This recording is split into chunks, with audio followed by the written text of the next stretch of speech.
পশ্চিমবঙ্গে গেরুয়া পতাকা এসেছে, আমরা এখানে আছি ইনশাআল্লাহ প্রস্তুত।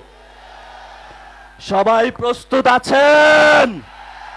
হাত তুলে সবাই দেখান, সবাই প্রস্তুত আছেন? বাংলাদেশের মুসলমানরা কাউকে ভয় পায়? আমরা কাকে ভয় পাই? আমরা একমাত্র আল্লাহকে ছাড়া কাউকে ভয় পাই না।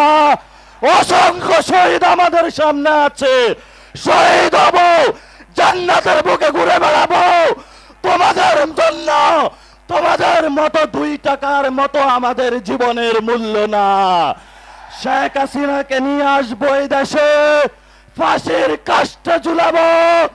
তারা যেভাবে দেলোয়ার হোসেন সাইদি থেকে শুরু করে অসংখ্য মানুষকে বাংলাতে ফাঁসির কাস্টে ঝুলিয়েছিল, আমরাও তাদের বিচার করব ইনশাআল্লাহ।